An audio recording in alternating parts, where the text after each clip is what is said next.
ऐसे में पेरेंट्स और टीचर्स की अहमियत सबसे ज्यादा आती है कि वो बच्चों को गाइड करें उस दिशा में कि आपको देख दिखावे से दूर रहना है। 20 से 22 साल की एज आपकी ऐसी होती है कि इसमें आपका कैरियर डिसाइड होता है, फिर पूरा जीवन आपका उसके पीछे भागता है। जैसे आज मैं डॉक्टर हूं तो मेरा पूरी लाइफ इसी के पीछे भागेगी कि उस तरह का चीजों को, और इन्वायरमेंट बहुत रोल प्ले करता है कि आप कैसे उसमें रह रहे हैं। ये तो पूरी एक तरह से पढ़ाई के माहौल हो गए। अब जो एक स्टूडेंट होता है इसकी उम्र होती है सब प्रकार के जिंदगी में आदमी केमिस्ट्री का है या हार्मोन्स जो डेवलप होते हैं बच्चों में किशोरावस्था में, उस समय कुछ भटका होता है और सब में होता है। तो कुछ लोग तो उस दलदल में फंस जाते हैं, चाहे उसको बुरी लत करें, सिगरेट पी ली या कुछ इस करवाने लग जाए या घूमने की आदत पड़ जाए, क्योंकि वो होती है। उस दौर में जब कोई आता है उस दौर से कोई कैसे निकले? जैसे कि मैं एक डॉक्टर होने के नाते इस सवाल का जवाब दूंगा कि जब आप एक 16 साल की उम्र एडोलेसेंट एज में जब आते हैं तो हार्मोनल चेंजेस रहते हैं, बॉडी में चेंजेस रहते हैं, और वो आपको एंडोर्फिन जो आपके शरीर में रिलीज होते हैं वो आपको एक्सपेरिमेंट करने के लिए उत्साहित करते हैं कि मुझे ये भी करना चाहिए, मुझे घूमना चाहिए, मुझे ऐसा करना चाहिए, दोस्तों के साथ घूमना चाहिए, और ये नेचुरल है चीजें। इस अवस्था में सबसे इम्पोर्टेंट रोल पेरेंट्स का रहता है, क्योंकि बच्चा 16 साल तक उनके साथ रहा है, 18 साल तक रहा है, वो अपने बच्चे को कैसे रेगुलेट कर पा रहे हैं। कुछ पेरेंट्स जो हम लोग देखते हैं, अभी भी देख रहे हैं, मुझसे भी सलाह लेते हैं कि सर कैसे क्या किया जाए, बच्चा ज्यादा मतलब पहनावे, क्योंकि वो देख रहा है चीजों को, और देख रहा है तो वो सोचता है कि खुद करना चाहे। ऐसे में पेरेंट्स और टीचर्स की अहमियत सबसे ज्यादा आती है कि वो बच्चों को गाइड करें उस दिशा में कि आपको देख दिखावे से दूर रहना है। 20 से 22 साल की एज आपकी ऐसी होती है कि इसमें आपका कैरियर डिसाइड होता है, फिर पूरा जीवन आपका उसके पीछे भागता है। जैसे आज मैं डॉक्टर हूं तो मेरा पूरी लाइफ इसी के पीछे भागेगी। तो अगर आप अपन बच्चों को उस समय काउंसिल अच्छे से कर देंगे जो पेरेंट्स और टीचर कर सकते हैं, तो उससे ही बचाया जा सकता है। क्योंकि बच्चों को भी क्या है ना कि आप जब दिखाओगे, बताओगे चीजों को, तो उनको समझ में आएगी, नहीं तो वो खुद से एक्सपेरिमेंट करते हैं, फेल होते हैं। जैसे बहुत सारे बच्चे हैं जो 20 साल की एज है, जैसे मैं खुद की एक एनजीओ चलाता हूँ, उसमें वो आते हैं कि सर हमें गुटखे का शौक हो गया है, हम लोग नशा करने लग गए हैं, कैसे छूटे। उन्हें पता है, उनका इंसाइट है कि हम गलत कर रहे हैं, लेकिन अब वो आगे बढ़ चुके हैं, तो फिर हम उनकी मेडिकली हेल्प भी करते हैं। ऐसे में अगर उनके पेरेंट्स उनको देख लेते हैं या टीचर्स उनको देख लेते तो डांट देते या समझा देते एक पॉजिटिव वे में, तो आगे चीजें अच्छी होंगी। सर आपने अक्सर देखा होगा जो कल्चर चेंज हुआ है, टीचर यदि बच्चों को डांट देता है तो कई बच्चे टीचर पे भारी पड़ जाते हैं। बिल्कुल सही है, ऐसा है। टीचर ने डांटना बंद कर दिया है। टीचर को डांटने का तरीका बदलना होगा। वो पहले जैसे कोई बच्चा नहीं पढ़ रहा, उठाया छड़ी और मार दी, ये सब कुछ अब पॉसिबल नहीं है वैसे, बिल्कुल भी पॉसिबल नहीं है। अब बच्चों को जैसे अपन फ्रेंडली लेते हैं उसी तरीके से उनको समझाइश दे सकते हैं। पिटाई करना तो हमारी गवर्नमेंट ने भी मना कर दिया कि आप किसी भी बच्चे को नहीं पीट सकते, यहाँ तक कि आप खुद के बच्चे को नहीं पीट सकते। इसलिए पीटना तो छोड़ दो, केवल समझा सकते हैं, और समझाया जा सकता है, भावनात्मक तरीके से समझाया जा सकता है। अच्छा, जैसे आपका टीचरों से आप ज्यादा सीनियर हैं, आपका अनुभव ज्यादा होगा। पहले की जो पढ़ाई थी और आज की पढ़ाई में कुछ ऐसा परिवर्तन आया है जिससे आप संतुष्ट हैं कि हाँ ये मैं संतुष्ट हूँ, उसमें चेंजेस कितने आए? देखो, चेंजेस के तरीके में चेंजेस तो हमेशा से ही अच्छे होते हैं जब देखा जाए। आज भी जैसे जो चेंजेस आए, जैसे मैंने बताया कि बच्चों के लिए ऑप्शंस हो गए, टीचर के साथ साथ वो तमाम सारे ऐसे प्लेटफॉर्म है जिन पर वो अपनी समस्याओं को सॉल्व कर सकते हैं।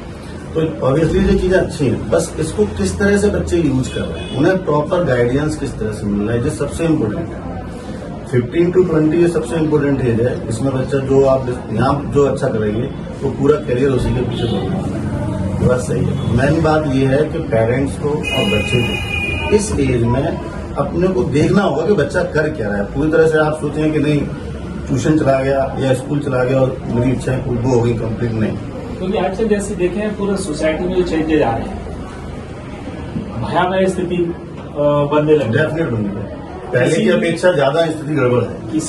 किसी भी परिवार में कुछ भी हो सकता है, किसी का बेटा, किसी की बेटी, किसी के माता, किसी के पिता, कुछ भी। आप जैसे अक्सर देख रहे हैं माहौल एक गलत है। ऐसे में सबसे ज्यादा जो जिम्मेदारी है वो शायद आप जैसे आप बता रहे बातचीत में लग रहा है कि केवल माँ बाप पे फोकस सबसे ज्यादा है।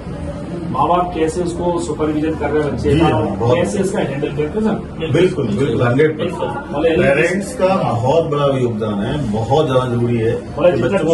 टीचर है तो टीचर से ज्यादा अगर बात करें तो पेरेंट्स ने उस हिसाब से कारण क्या है, पहले क्या होता था कि दोस्त भी जो होते थे, दोस्त वो इस तरीके के नहीं होते थे जिस तरीके के इस समय दोस्त आ गए, क्योंकि उस समय खेलना कूदना सब बाहर होता था, सब दिखाई देता था। अब तो दोस्त अजीब से पैदा हो गए हैं, कुछ भी बच्चे को किसी भी डायरेक्शन में मोड़ सकते हैं, इसलिए माँ बाप का ध्यान रखना वहाँ बहुत आवश्यक है। एक और बात रही, पेरेंट्स ने बहुत ज्यादा बच्चों से अपेक्षाएं बना ली हैं, हाँ, ये भी ठीक नहीं है। बहुत अब बच्चे को मान लो आपके एक बच्चा है, आज की डेट में आपने देखा होगा फैमिली में एक या दो ये बच्चा होगा, पहले ऐसा नहीं था।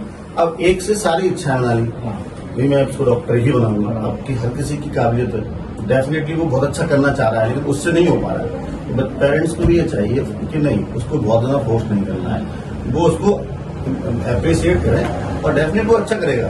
लेकिन कहीं आपने जरूरत से ज्यादा दबाव डाल दिया तो डिप्रेस हो जाएगा, पता पड़ा वो भी नहीं कर पाएगा। हमारे लिए आज के समय ऑप्शन बहुत है। हाँ, पता लगा मेडिकल में अगर नहीं जा पाया तो हर एक लाइन में बच्चा अच्छा कर सकता है सर, एंजॉय कर सकते बहुत सारी फील्ड है, हर एक चीज में अच्छा कर सकता हैं, एंजॉय करना है। है। हाँ, लाइफ को एंजॉय के साथ जिए।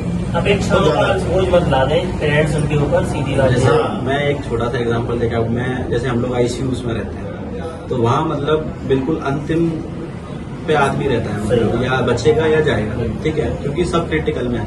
वहाँ मैं लोगों से डिस्कस करता हूँ, मेरी एमबीबीएस के टाइम से आदत रही है कि मैं 1 घंटे आईसीयू में जाता था। मैं पूछता था उनसे कि आपने अपनी लाइफ में कैसे क्या किया, बच्चों से कैसे क्या किया, तो उस सबका सार यही निकला कि आदमी क्या सोचता है कि आज मैं सक्सेसफुल हूँ तो 10 साल तक मैं ये चीज नहीं करूँ, उसके बाद 11वीं साल में ये चीज करूंगा। आपको लाइफ में सारी चीजें साथ लेके ही चलनी पड़ेगी। यस, सबसे बड़ी अगर मैं एमबीबीएस कर रहा हूँ या मैंने एमडी के लिए प्रिपेयर किया, एमडी में घुसा मैं, और फिर मैं ये सोचूंगा मैं एमडी के बाद कहीं घूमने ले जाऊंगा अपने माता पिता के, बाहर जाऊंगा, आपको साथ में ही करना चाहिए। जैसे मेरी अभी वहाँ ड्यूटी है, मैं हर महीने समय निकालता हूँ कि 3 दिन अपने घर आऊँ, कैसे भी करके मैं समय मतलब निकालता कहने का ये है कि हूँ। आपको साथ लेके मैनेज यानी करना मैनेज करना है, सारी चीज मैनेजमेंट करता बहुत है, जिसका बढ़िया। मैनेजर आप अच्छा बात है। के लिए नहीं डाल सकते। प्रेजेंट में जीना है, प्रेजेंट का ही पूरा मजा मैं लेना बाद है। में करूंगा चीजें। ये समझने का अपन पुरानी भाषा बात कर रहे हैं, गिल्ली डंडा भी खेलना है, समय निकालना है, मारपीट भी करनी है, प्यार मोहब्बत में तो भी सब करनी है, साथ ही प्यार लेके भी चलना करना है तो वो भी समय निकालना है, माता पिता की सेवा करनी है, वो भी सब सेवा करनी है। उसका सारा मैनेजमेंट चाहिए।